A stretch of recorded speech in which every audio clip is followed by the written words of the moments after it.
You are a story waiting to be told.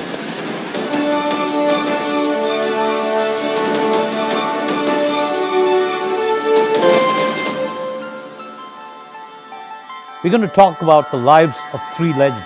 This gentleman, throughout his life, battled clinical depression. He had a severe lateral lisp, even had trouble sometimes making speeches, and yet he became one of the best orators of all time.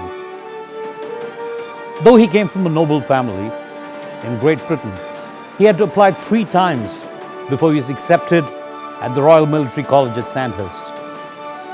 But it was not all doom and gloom, because he saw early success. At 27, he became a member of Parliament in the British Parliament. In today's world, we'd call him a prodigy. We'd call him a fast tracker. At 32, he became the Defence Minister in the British Cabinet. At 43, he became the Finance Minister of Great Britain. But history tells us that in all of these roles, he was a spectacular failure. He went into political oblivion. People almost forgot about him till he was 62 years old, when he was invited to become the Prime Minister of Great Britain at the midst of World War II, when it appeared that Hitler's Germany would overrun the free world. History tells us that this gentleman was the man who led the free world to victory. One of history's greatest politicians. One of history's great leaders. Showed promise and potential at 27, but he had to wait 40 years before that potential truly became his personal brand.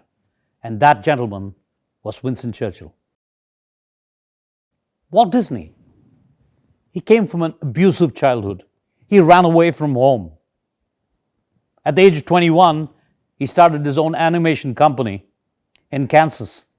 But in a very few months, he had to shut it down because of bankruptcy. He moved to California hoping his luck would change. And things indeed started to look up. He saw the first signs of success. He was able to create a very successful cartoon character called Oswald the Lucky Rabbit. Life seemed to be turning for the better. Life seemed to be good. And just when things were starting to look good, Universal Studios took away his creative asset. They just didn't do that. They took away his entire creative, artistic team. And Walt Disney, poor guy, was left exactly where he started from. When Walt Disney created Mickey Mouse, Metro-Goldwyn-Mayer refused to distribute it.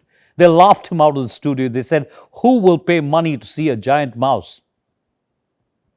Snow White and the Seven Dwarfs? Well, when they did a sneak preview of Snow White and the Seven Dwarfs with college students, they all walked out at halftime. It left Walt Disney in despair. He suffered from fits of anger. He battled depression.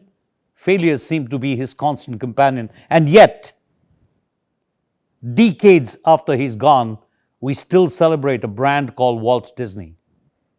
We all rush to the theaters to see the Marvel movies. He built a brand that is timeless. We can't put it in better words than Walt Disney himself when he said, "It took me 20 years to become an overnight success." What about Van Gogh?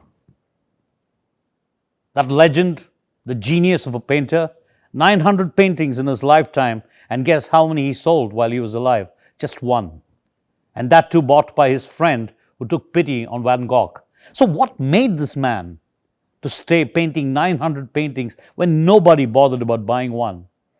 What made Winston Churchill go through all his failures and still be successful at 62?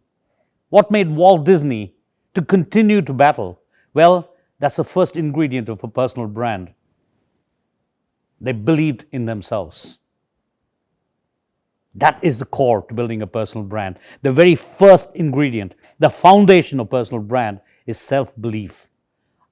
You can't put it better than that legendary lead singer of that R&B group called Destiny's Child, Beyonce, who says, Your self-worth is determined by you. You don't need someone else to tell you who you really are. Believe in yourself.